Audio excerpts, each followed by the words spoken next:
Welcome to The Explainer. Today, we're digging into a wild idea, the suggestion that our entire modern world, everything from our laws to our economy, is secretly running on an ancient piece of software, an operating system we never even knew was there, but one that shapes everything we think and do. So let's just jump right in with a question that, on the surface, seems pretty obvious. Are our systems secular? Of course, right? I mean, we all learned about the separation of church and state, the rise of logic and reason. But what if that separation isn't real? What if it's just the ultimate illusion? The source we're looking at today makes this pretty wild claim that the things we see as totally separate, the state, the economy, and the law, they aren't separate at all. In fact, they work together as one single interconnected system, almost like a trinity. And this is where it gets really interesting.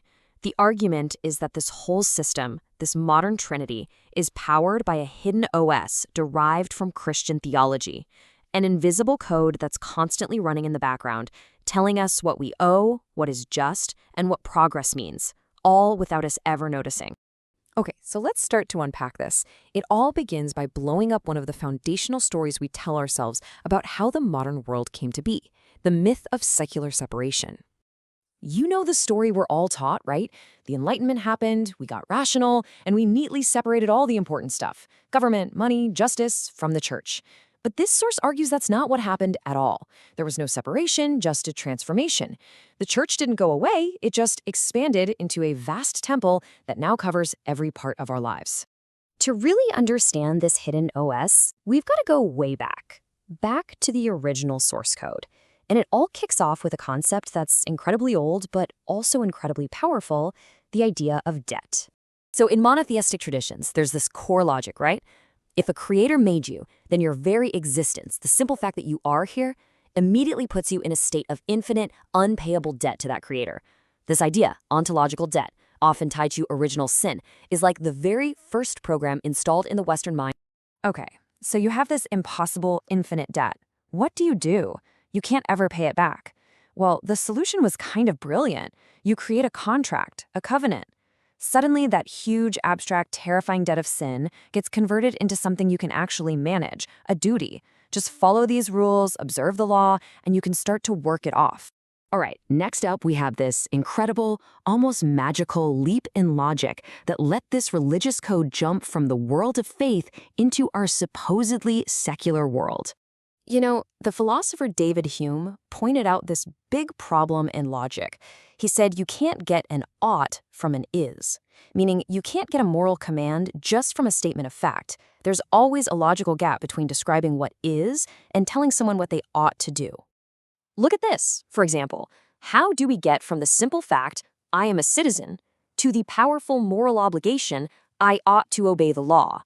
Logically, there's a piece missing.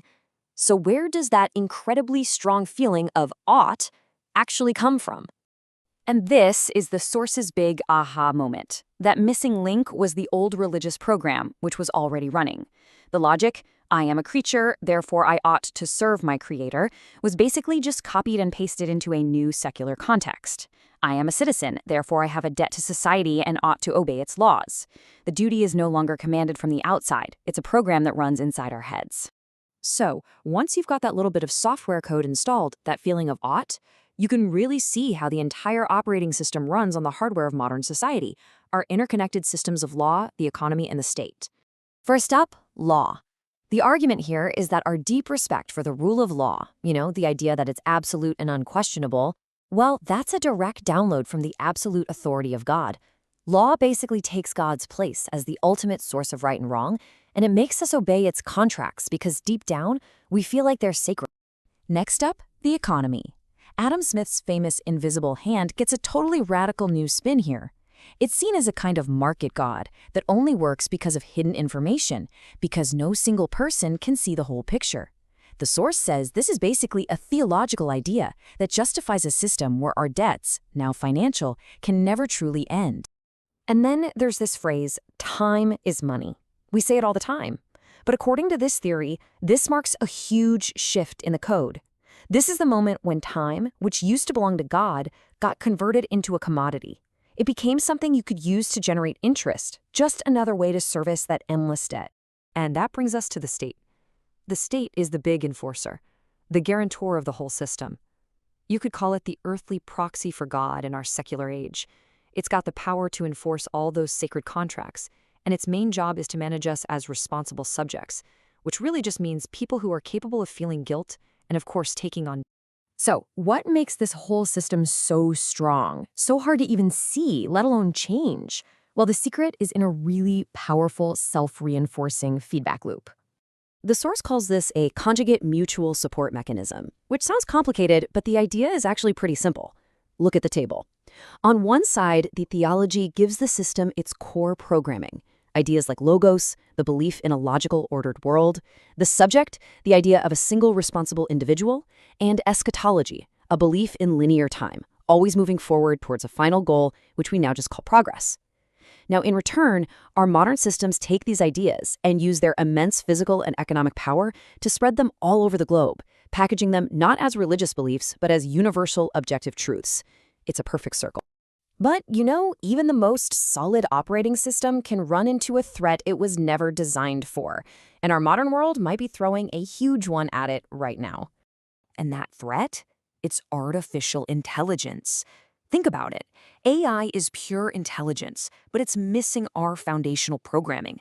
It has no concept of being a creature, no built-in sense of original sin, and absolutely no feeling of ontological debt. If our whole system is based on Liber as a way to pay off our debt, what happens when a non-indebted intelligence can do all the work? The whole logic of the system could just break. So if AI could crash the old OS, what's the alternative? The source suggests we need a completely different way of thinking. Our current system runs on what it calls logos, a very Western black and white logic, where a thing is what it is and not something else. The proposed alternative is an Eastern-inspired logic, lemma, which is all about embracing paradox, the idea that something can be both A and not A at the very same time. So what would that system reboot actually look like? It would mean we'd have to totally redefine our most basic concepts. Debt could be reimagined as gift. A rigid contract could become a fluid connection. It's a huge shift from a society built on obligation and repayment to one that's built on mutual support and a sense of shared existence. And this leaves us with a final and pretty huge thought to chew on. If there's even a little bit of truth to this whole hidden OS theory, it forces us to ask what we're all really doing. Are we all just living our lives, working and striving to pay back a primordial debt that we never even agreed to? Or is it possible to reboot the whole thing and start living for the simple, unindebted joy of just being here?